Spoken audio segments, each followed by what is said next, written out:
great game plan where they really did a good job, I thought, the first half of shrinking the gaps and not really pressuring us that much, but taking away parts of the floor that required us to have to move the ball a lot better, push the ball down the court a little faster, and we didn't quite execute our game plan there as well. The second half, I thought we did a much better job, and we got more energy into the game. The rotation guys in the first half, I thought, grew up a little bit. We challenged them at halftime. We needed them to be a part of making a difference. We've been talking about that all week. And I thought they came in the game and made a difference in the second half with their deflections and their steals and their energy. I think Lear probably didn't have great statistics, but his contests, his blocks, his energy that he played with, A.J. Swinton went in, and instead of switching to contain, he was switching to deny and got some deflections. And we were able to, with their energy, to put a little more pressure on them and get some deflections and steals. And I thought that those easy baskets generated more energy for our guys, and we sustained it, I thought, for a long period that gave us an opportunity to come with a much-needed victory. Question? For Coach, you mentioned a little bit challenging the guys at halftime, but I can't remember a game where you had 5 players play 15-plus minutes in the first half. Was that just kind of the feel of the way it was going? Yes. I thought our rotation guys that we play with. I mean, that's how we built our program. Developing a full complement of your rotation guys. I mean, we've been accustomed to having 9 different guys lead our team in scoring during the course of the year, and we're not quite there yet. But I think that you can say that these guys were growing up and responding a lot better because they realized that we needed them to step up. And I saw them gathering together. I thought them motivating and communicating with each other in a very positive way. And I thought they generated the energy that gave us an opportunity to extend the lead. Plus, I thought they got a couple of guys in foul trouble. And that just shows that the importance of having a full complement of players so that when you have a turn ankle or you get a person in early foul trouble, you got guys who are ready to step in and move forward. That's why we relied on that so much for years and years. And I think that's the reason why we came out victorious today. How encouraging was that? Because you did have, I think you were up by 4, and then the bench guys are the ones that turned that to a 13-point lead. Yes. Moving forward, Jameer and Malik are really good players, but they can't do it all by themselves every night. And Jameer didn't have a great game tonight, and he still won. How encouraging is that? Well, it's encouraging, and that's the way we need to develop moving forward. The way we play defense, switching 1 through 5, picking up 94 feet, the way we push the ball out of the court and try to play a fast-paced offensive game requires a lot of energy.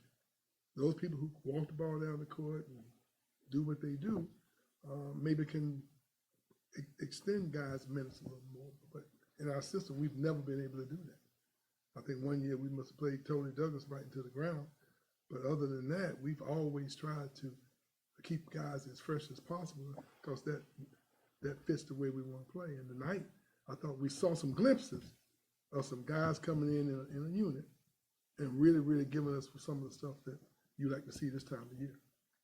How was Daquan coming along for you, and how pleased were you with how he got some wine? Well, I told the guys on the radio show, Daquan has that it factor. Sometimes you can't explain.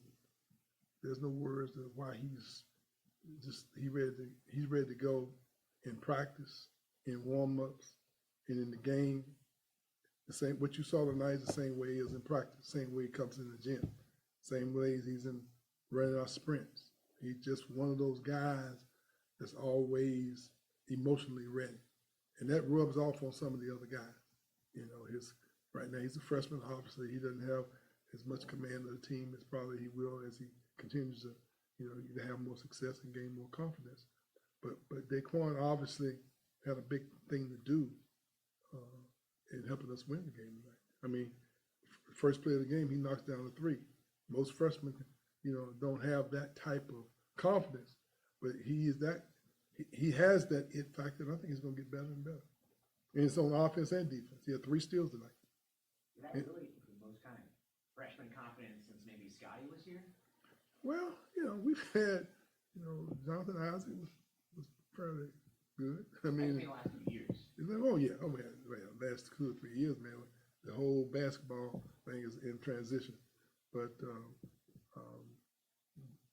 I think that he is showing that he's ready to play coach, and whatever you need me to do, I'm prepared. And what you really don't see from the sideline is how his basketball IQ. I mean, he really knows everything that we're doing. When we call sets, some guys get a little star eyes and say, "No, what am I supposed to do?"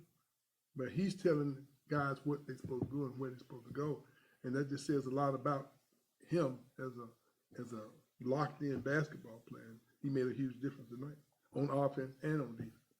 Coach, can you touch on Taylor Bobolin's growth? Is two double-doubles rather in the last 2 of his last 3 games. What Taylor has a skill set that is athletic, aggressive, and with quickness. He's a really good standing jump shooter, a great 1-2 dribble pull-up guy. But he's still developing those instincts to rebound. I think he had, I don't know how many, I think he had 3 blocks tonight. I mean, now he's developing the instincts to block shots. He's taking pretty good shots, but he's selling out to being aggressive and going after the boards. And we need him to be consistent with that. That's a huge difference. He went and got some rebounds. I mean, got off his feet and went above everybody and was extremely aggressive. And then when it was in doubt, he was strong in his rebounding. I mean, that's the type of stuff we need moving forward in order for us to continue, to dig ourselves out of this ditch we're in, 1 and 2 in the ACC. How important is it for you guys to hit the road and play better ball than you played on the road? You only had 2 road games so far, but obviously both. Well, I don't have any illusion of where we are. We're a team that's still growing and developing. Normally in January, you're hitting on all cylinders. What really helped us was having a few days off where we could get some repetition and teaching. Our defense and our rebounding, much better. Not what we need for it to be, but I thought our defensive effort at times was solid. And I think that being able to change up what we have been doing in the past by trapping the post guys when they got the ball inside, with the exception of Freeman, we made that adjustment second half, and we thought when we did make that adjustment, I thought he was not quite as effective. But those are things you normally do with some consistency in January. We're still working on those things. We're still talking about it. And that's what happens when you have 10 new players. You don't have you think you have to change the teaching methods. You really do, because sometimes you got to slow up a little bit and not try to go at the same pace that you normally go at when you got 7 or 8 veterans returning that are juniors and seniors that were freshmen and sophomores. It's a new day for all of us.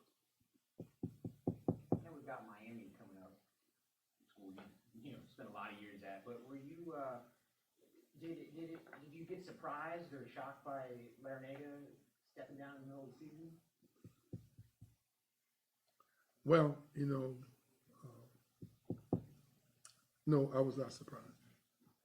I think that he showed a lot of courage in being true to the root, being true to himself.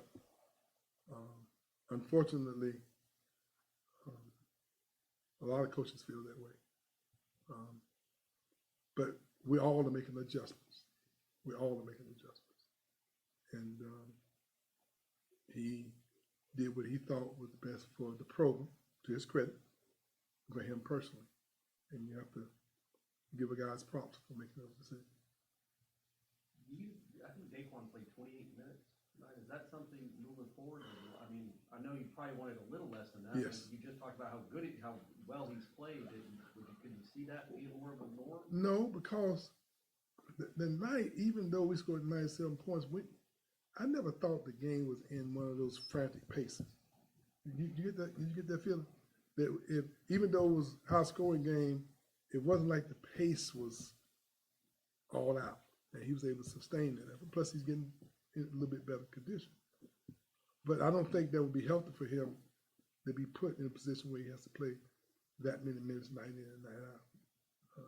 And so we still, Boston is recovering from an ankle sprain, so he has not been in practice as much.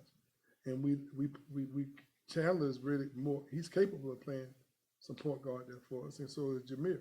So we feel that we can rotate enough and keep fresh bodies in there so we can sustain it for the long haul. But I'm hoping that we don't have to play him that many minutes every night out. I'm hoping that we can spread that energy, spread those minutes around us a little bit better. I mean, I really don't like playing guys 14, 16 minutes in the first half. We've been through that before. And that doesn't work for if you want to be healthy in February. Anybody else said? Thank you very much, fellas.